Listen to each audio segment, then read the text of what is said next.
Le passage de l'éveil au sommeil est crucial. Et oui, parce que pendant que vous dormez bien tranquillement, votre inconscient, lui, il bosse. Comme la nourriture, si vous mangez un repas très gras, très mauvais, ça va pas être agréable au goût et généralement ça va être très dur à digérer. De même, votre inconscient, lorsque vous dormez, a besoin qu'on lui donne les bonnes choses. Et dès lors, que lui donnez-vous à manger?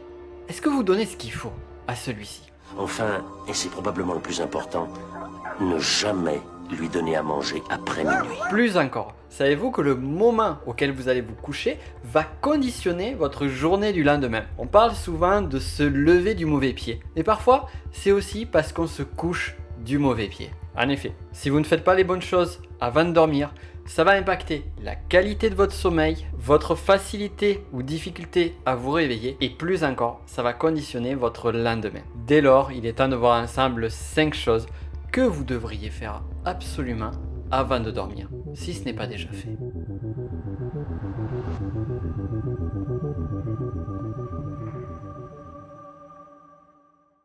Vous arrive-t-il d'avoir des troubles du sommeil? Plus encore, vous est-il déjà arrivé de vous lever la tête dans le cul ou du mauvais pied? Enfin, ressentez-vous parfois la fatigue alors que la journée vient à peine de démarrer? Avant de dormir, on va nourrir, que ce soit positivement ou négativement, notre corps et notre esprit, et celui-ci va incuber tout ce qu'on va lui donner pendant le sommeil. Tout cela va finir par s'amplifier et nous amener des réveils plus ou moins bons.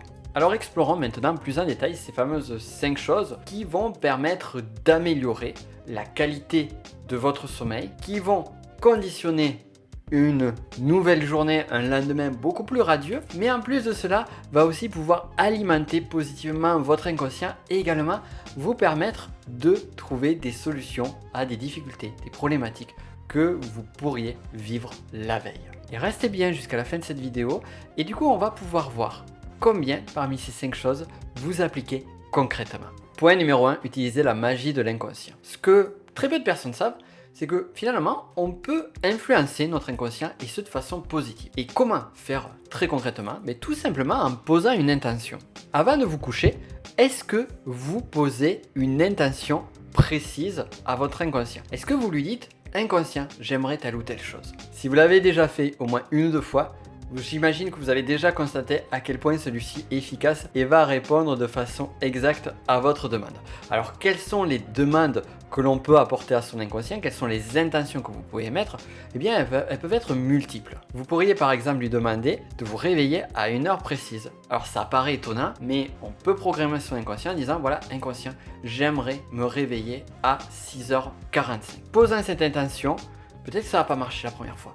Mais au bout de 2 ou 3 fois, vous constaterez que finalement, vous n'aurez pas besoin de réveil et vous vous réveillerez à l'heure décidée par votre inconscient. Autre type d'intention, simplement demander à votre inconscient un sommeil réparateur. Dites-lui, quel que soit le nombre d'heures que je vais faire dans la nuit, je veux que ce sommeil soit le plus réparateur possible. Et clairement, vous vous lèverez le lendemain matin avec une meilleure énergie. De même, on peut également lui demander de nous trouver des idées ou répondre à des problématiques. Vous avez un souci qui vous travaille dans la journée ou vous avez besoin de créativité. Eh bien, juste avant de vous endormir, demandez à votre inconscient de solutionner, de vous aider à trouver des solutions à votre problème. Il est possible que, au regard d'un rêve, au regard du travail de la nuit, vous allez vous relever le lendemain et puis bam, il y a une nouvelle idée qui ressort, une nouvelle option, une nouvelle opportunité à laquelle vous n'aviez pas pensé jusqu'alors, qui arrive tel un éclair de génie. Je suis sûr que vous avez déjà vécu cette situation-là. Eh bien, c'est votre inconscient qui, pendant la nuit,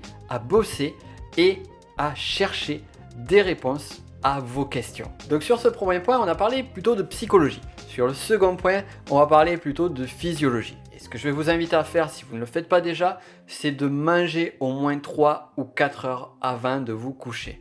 Pourquoi? Eh bien, dans un premier lieu, car la température de votre corps après manger va augmenter. Pour avoir un sommeil, pour rentrer dans le sommeil de la meilleure façon possible, il est nécessaire que votre température corporelle soit plus basse. Donc ces heures vont être nécessaires pour faire descendre cette température du corps. De même, une digestion qui peut être difficile et une digestion de façon générale va prendre de l'énergie et peut vous amener des difficultés à vous endormir. Pensez également, petit conseil secondaire, à manger plutôt léger le soir. Ça vous aidera également à rentrer plus rapidement dans le sommeil et dès lors à avoir un sommeil plus profond, plus réparateur. Point numéro 3. Alors peut-être avez-vous déjà lu sur un livre ce conseil qui finalement est ultra pertinent. C'est de tout simplement penser ou lister les 3 bonnes choses qui se sont passées pour vous dans la journée. Alors pratiquez cela vraiment comme un rituel.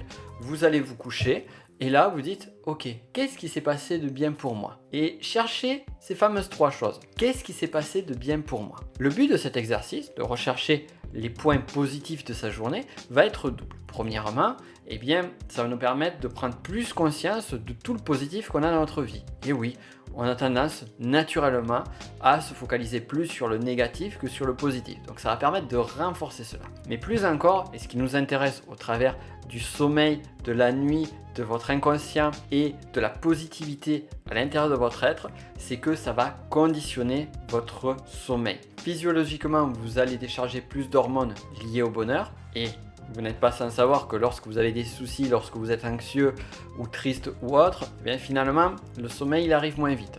Donc là, le bonheur va aider, va accompagner votre sommeil, mais plus encore, cette positivité, cette énergie agréable va structurer votre sommeil, vos rêves et ainsi vous aider à vous lever avec le sourire. De toute façon, vous n'avez rien à perdre à mettre en application ce conseil, mais surtout, vous avez beaucoup à gagner, et ce, comme les autres conseils. Conseil numéro 4. Ça, là, je veux plus le voir dans vos chambres. Donc, laissez votre smartphone ailleurs. C'est un ordre. Bon, on pourrait parler des ondes téléphoniques ou Wi-Fi qui pourraient perturber la nuit. À ce moment-là, vous pourriez me dire, oui, ok Nico, mais on va le mettre en mode vibreur, en mode avion, et le problème est réglé. Mais ce n'est pas le seul inconvénient du portable. Généralement, on a tendance à le prendre dans son lit, à le regarder, à balancer sur son flux, Instagram, Facebook, que sais-je. Et finalement, on va continuer sans cesse à être hyper stimulé par des informations. Donc, on va avoir cette luminosité qui va dire à notre cerveau, sois éveillé, mais en plus de cela, eh bien, ces stimulations qui parfois d'ailleurs sont pas forcément toujours positives, qui peuvent amener des émotions négatives, surtout si vous regardez des sites de news ou autres, eh bien ça va alimenter notre cerveau. Ça va nous alimenter en information, ce qui fait que ça va conditionner à réfléchir, cogiter, penser ou vivre, sentir des émotions et dès lors ne pas se mettre en état de repos tranquille jusqu'au sommeil. Plus encore, lorsqu'on est sur des réseaux sociaux ou autres, eh bien on va consommer de l'information qui est plutôt subie, c'est-à-dire que c'est le flux d'actualité qui va nous dire ce que l'on va recevoir. Alors que si le téléphone, on le sort de la chambre, on l'oublie et on le remplace surtout par une activité qui va être beaucoup plus agréable, comme la lecture ou celle que je vais vous donner sur le prochain conseil, et bien là, on va déjà choisir par quoi on s'alimente avant de dormir. On a vu précédemment que c'était important de s'alimenter positivement, tout particulièrement l'idée des pensées positives. Et en plus de cela, eh bien, on va être dans un état qui va être beaucoup plus propice à s'endormir rapidement et à s'endormir du sommeil du juste.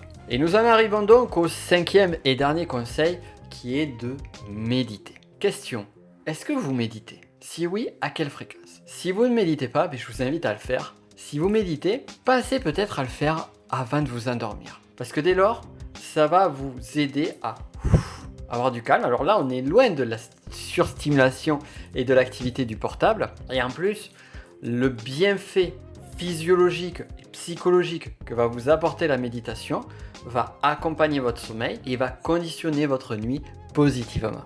Et maintenant qu'on a vu ces 5 conseils, passons à la question fondamentale à laquelle vous devez absolument répondre, qui est tout simplement combien de conseils allez-vous appliquer? Parce que oui, c'est bien joli d'avoir des conseils, c'est bien joli de les écouter, c'est bien joli à moi aussi de les lire. Ceux-ci nous apporteront véritablement du concret dans votre vie qu'à partir du moment où vous les mettrez en application. Alors si vous voulez mieux vous endormir, si vous voulez utiliser votre sommeil pour avoir de meilleures idées, pour être plus positif, vous lever du bon pied, eh bien vous savez ce qu'il vous reste à faire. Si vous voulez aller plus loin, eh bien pensez également à vous abonner à cette chaîne YouTube et à cliquer sur la cloche. Et quant à nous, on se dit à très vite sur une prochaine vidéo. En attendant, regardez celle-ci, elle est très intéressante aussi.